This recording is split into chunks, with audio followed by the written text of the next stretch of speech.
Assalamualaikum warahmatullahi wabarakatuh.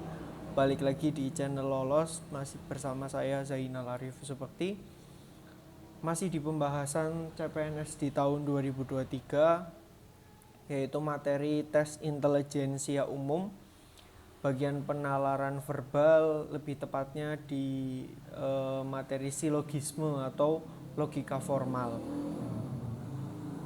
Kemarin kita sudah mempelajari tentang analogi gitu. Bagi yang belum melihat videonya bisa melihat di daftar playlist CPNS tahun 2023 di TIU tahun CPNS 2023. Kali ini kita akan membahas terkait dengan silogisme. Silogisme merupakan logika formal yang bertujuan, tes ini yang memiliki tujuan untuk mengetahui pola berpikir seseorang. Ya. Jadi tujuannya adalah untuk mengetahui pola berpikir seseorang dengan cara menarik kesimpulan dari dua proposisi atau premis-premis. Predikat dari konklusi dinamakan term mayor, sedangkan subjek dari konklusi dinamakan term minor. Premis yang mengandung term-term mayor dinamakan dengan premis mayor atau pikiran utama. Sedangkan premis yang mengandung term minor disebut sebagai premis minor. Contohnya, saya punya contoh dari premis mayor. Semua ikan memiliki insang. Semua ikan itu adalah suku menengah atau middle term. Memiliki insang itu apa? Predikat atau subjek? Lebih tepatnya adalah predikat, karena bukan menunjuk pada sesuatu yang kepemilikan ya, jadi bukan subjek. Kemudian premis minornya, semua koi adalah ikan.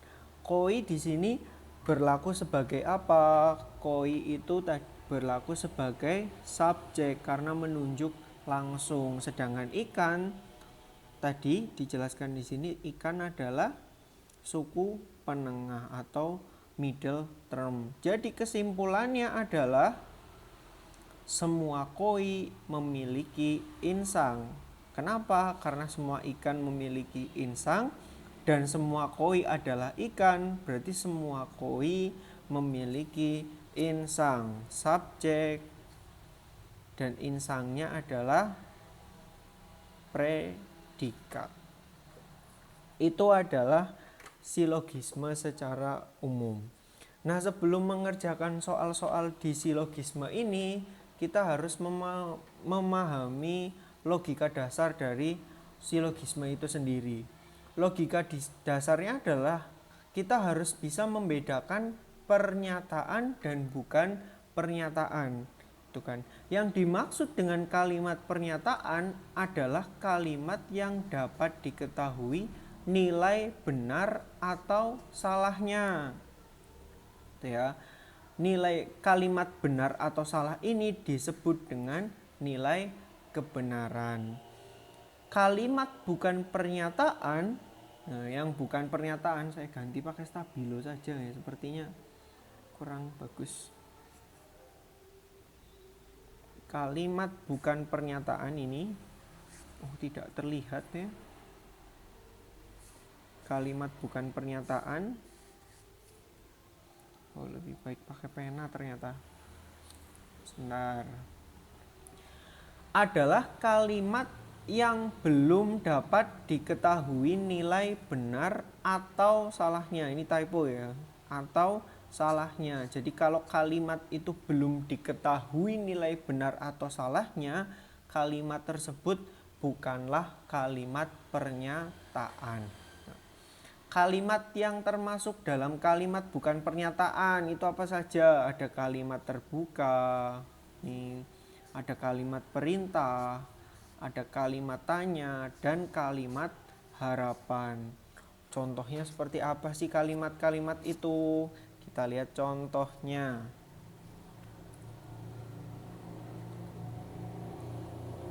Sebelumnya kita ini ada untuk membedakan pernyataan dan bukan pernyataan itu harus tahu nilai kebenaran ya. Nilai kebenaran itu adalah suatu pernyataan yang dapat diketahui dengan dua cara. Jadi untuk mengetahui suatu kebenaran itu dapat diketahui dengan dua cara. Jika nilai kebenarannya hanya dapat diketahui setelah melakukan analisa atau observasi, tuh ya. Jadi nilai kebenarannya itu setelah dilakukan observasi penelitian baru diketahui benar atau tidaknya. Yang kedua adalah jika nilai kebenarannya langsung diketahui saat itu juga. Nah, di sini ada beberapa contoh kalimat. Beberapa contoh kalimat gitu. Kita coba mengelompokkan kalimat tersebut termasuk ke dalam pernyataan atau bukan pernyataan gitu. Ada di sini Denpasar adalah ibu kota provinsi Bali. Betul atau tidak? Betul, karena kita semua tahu Denpasar itu adalah ibu kota dari provinsi Bali. Berarti ini merupakan suatu pernyataan. Kita simbolkan dengan P. 8 ditambah 6 sama dengan 12. Betul apa salah? Salah. Apakah itu suatu pernyataan? Ya, itu adalah suatu pernyataan karena kita sudah tahu kebenarannya saat itu juga. Tapi yang di bawahnya X sama min 13 sama dengan 4. X min 13 sama dengan 4. Nah, X-nya itu berapa? Masih banyak kemungkinannya. X-nya itu memiliki nilai berapanya. Itu karena masih banyak kemungkinan, maka ini yang dinamakan dengan kalimat terbuka. Ya, saya agak jelek ya tulisannya, mohon maaf. Yang penting bisa terbaca. Kenapa kok kalimat X yang dianggap X min 13 ini dianggap sebagai kalimat terbuka? Karena dia masih memiliki banyak kemungkinan kan. X-nya itu bisa jadi berapa jawabannya? Kalau yang bisa jadi disimpulkan X-nya itu adalah 17 atau mungkin yang lainnya, atau 20 min 3 dalam X itu ada nilai yang seperti itu masih sangat terbuka lebar gitu. Berarti dia adalah bukan pernyataan. Kalau yang kedua tadi adalah pernyataan. Kemudian ada tutuplah jendela itu pakai tanda tak seru. Ini berarti kalimat perintah. Berarti bukan pernyataan. Siapa nama ibumu? Pakai tanda tanya. Ini adalah kalimat tanya. Berarti bukan pernyataan. Semoga, yang terakhir, semoga badai segera reda. Ini adalah harapan. Nulisnya di mana ya ini ya? Harapan. Harapan.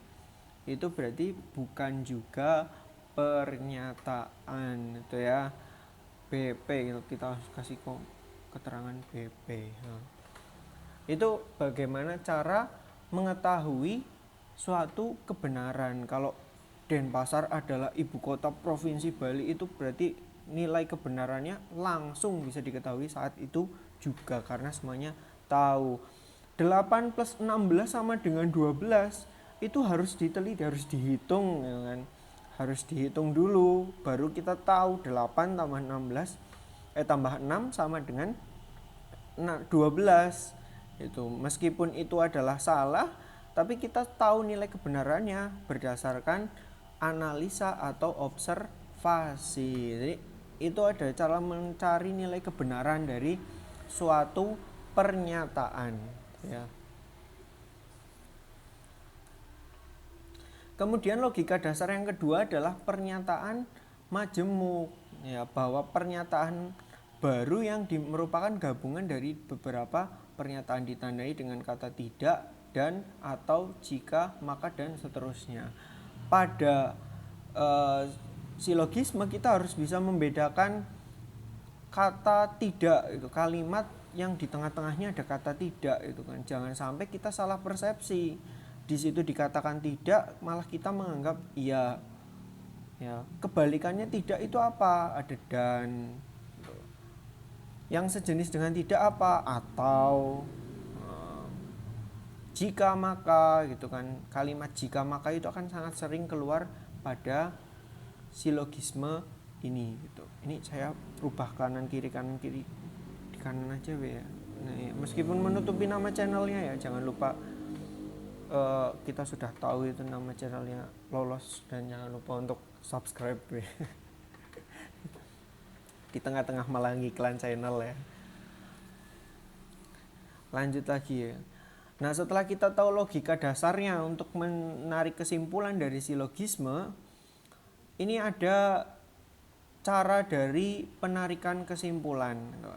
Sebelum menarik kesimpulan harus diketahui satu atau beberapa pernyataan yang diketahui nilai benarnya. Jadi sebelum kita menyimpulkan pernyataan, kita itu harus punya kata-kata atau kalimat-kalimat, premis-premis yang kita itu jelas nilai benar atau salahnya.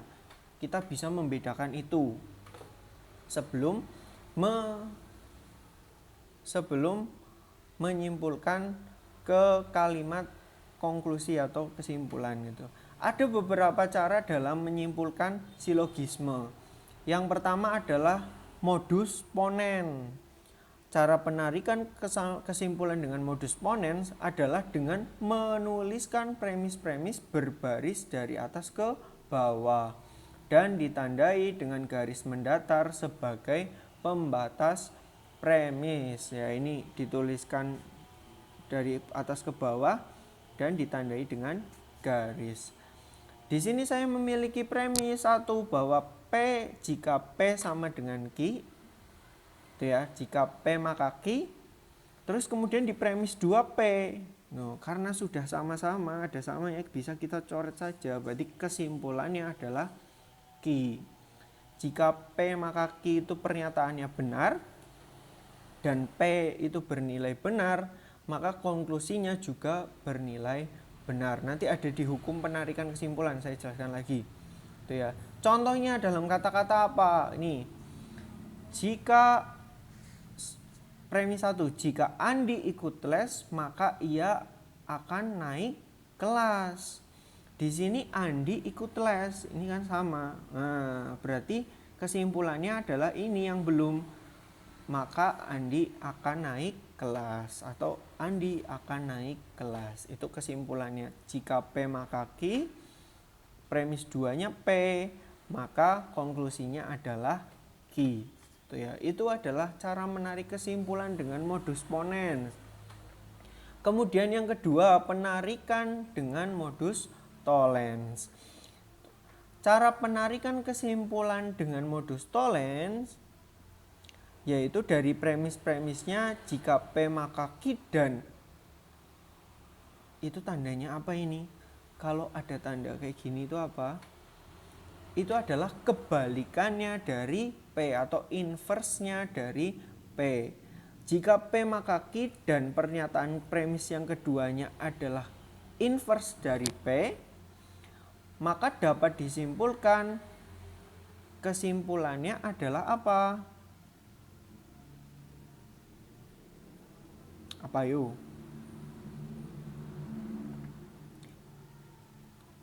Kalau jika P maka Q dan ini adalah inverse-nya dari P, maka ini kesimpulannya adalah inverse dari Q yang belum.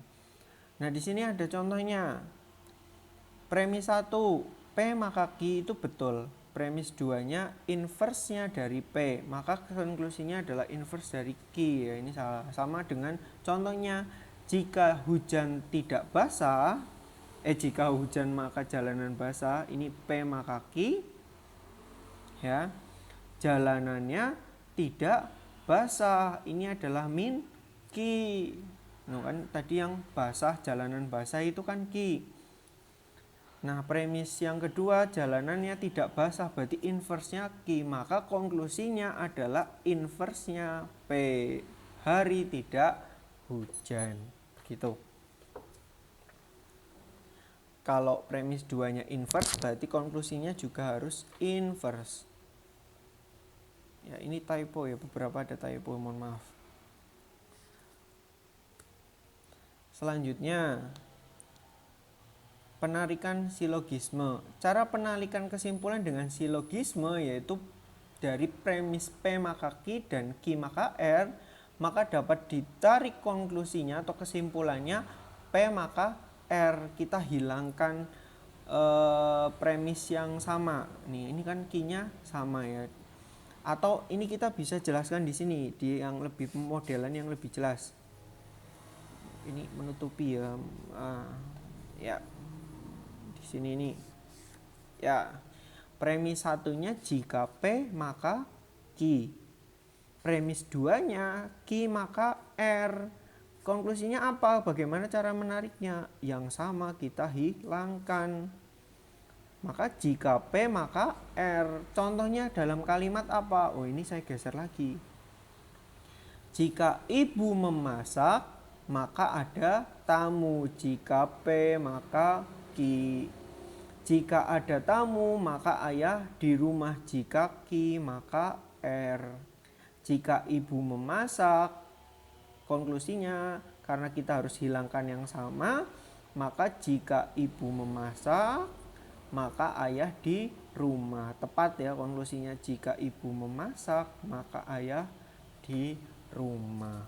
Itu penarikan dengan cara silogisme. Tadi kita sudah belajar tentang modus apa saja tadi? Modus pollen, modus sebelum ini ada modus pollen yang dimana premis 2-nya adalah bukan inverse, kemudian modus tollens dimana premis 2-nya inverse, dan yang terakhir silogisme dimana premis 2-nya itu ada dua lagi, itu dua kalimat yang berbeda. Jadi itu adalah cara-cara dalam menarik kesimpulan. Dan ada hukumnya, kan, untuk mempermudah ini ada hukum penarikan kesimpulan. Hukum yang pertama, jika semua premis umum, maka kesimpulan harus umum. Umumnya itu lihat dari mana? Dari kata semua. Semua manusia membutuhkan makanan. Di premis 2-nya semua lagi, semua manusia pasti mati. Berarti kesimpulannya apa? Kesimpulannya juga harus umum. Semua manusia membutuhkan makanan dan pasti mati gitu. Karena ini tidak ada yang sama dan ini bersifat umum, jadi semuanya disertakan. Coba kan tadi dihilangkan loh, kalau manusianya dihilangkan, membutuhkan makanan pasti mati. Tuh karena ini adanya semuanya umum, berarti harus umum juga ya. Kalau semua yang membutuhkan makanan pasti mati, itu tidak jelas. Lanjut. Hukum yang kedua, jika salah satu premis partikular atau sebagian, maka kesimpulannya juga harus partikular. Meskipun satunya umum, tapi ketika satunya adalah partikular, berarti kesimpulannya itu partikular atau sebagian. Contohnya, semua rumah memiliki televisi berwarna. Ini adalah pernyataan yang umum. Umur ya. Beberapa rumah memiliki kulkas. Ini lebih ke partikular, part. Maka kesimpulannya juga harus part. Tuh. Ini semua rumah memiliki televisi berwarna. Di sini beberapa rumah memiliki kulkas. Berarti beberapa rumah yang memiliki televisi beberapa rumah memiliki televisi dan kulkas gitu. Kenapa kok tidak semua rumah memiliki televisi dan kulkas? Karena di sini cuma beberapa tok yang memiliki kulkas. Jadi tidak semuanya itu, makanya kesimpulannya juga harus sebagian atau di sini ditulis dengan kata beberapa. Lanjut nomor 3, jika salah satu premis negatif, maka kesimpulannya harus negatif. Contohnya di sini, semua anak menyukai ayam goreng. Ini kalau saya jabarkan jika P maka Q. Nih, tapi ini umum. Di sini beberapa P tidak menyukai brokoli. Berarti tidak semuanya yang menyukai ayam goreng, tapi menyukai brokoli. Jadi beberapa anak suka ayam tidak menyukai brokoli. Kenapa kok ini tidak menyukai brokoli? Karena di sini ada kata tidak. Ya, berarti kesimpulannya juga harus ada kata tidak. Tidak itu berarti negatif. Ini juga negatif gitu ya. Kesimpulannya juga harus mengikuti negatif. Kemudian ini ada kesalahan dalam penarikan kesimpulan. Yang pertama adalah dua premis sama-sama partikular. Premis 1 dan premis 2 sama-sama partikular, itu tidak bisa.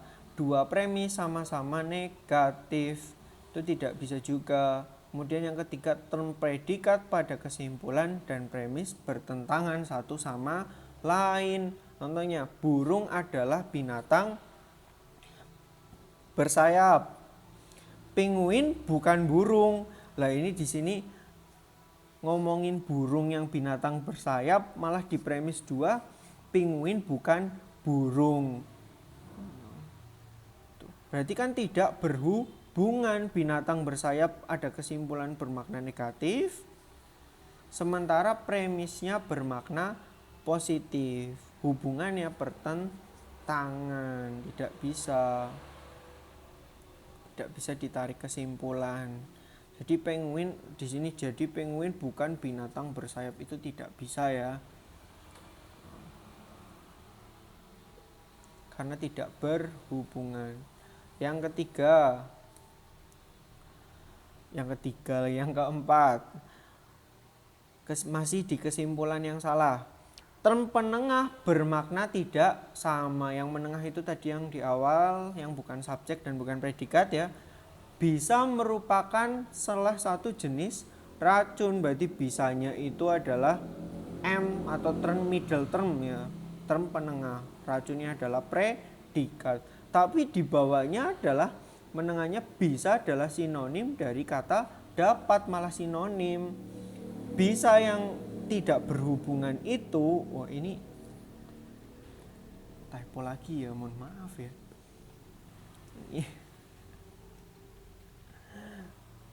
Ya, ini tidak bisa ditarik kesimpulan. Saya hapus ya. Tidak bisa ditarik kesimpulan. Kenapa? Karena bisa pada premis pertama itu racun, sedangkan bisa pada premis yang kedua itu adalah sinonim dari kata dapat. Jadi memiliki tidak berhubungan ya. Yang satunya benda, yang satunya bukan benda. Bisa itu malah apa ya masuknya, kata kerja gitu ya. Jadi tidak berhubungan ya. Itu saja untuk materi silogisme atau logika formal. Nanti kita lanjutkan di video selanjutnya dengan contoh-contoh soal dan jawabannya dari silogisme, termasuk cara penarikan kesimpulannya. Jangan lupa berkomentar ya, untuk saya tunggu masukannya dari teman-teman semuanya. Kurang apa kurang jelas dalam penyampaiannya, jangan lupa untuk memberikan komentar gitu ya. Terima kasih yang sudah subscribe dan terus menonton di channel ini. Sekian dari saya. Assalamualaikum warahmatullahi wabarakatuh. Semoga semuanya lolos di CPNS atau P3K di tahun 2023 ini. Sampai jumpa kembali di video selanjutnya.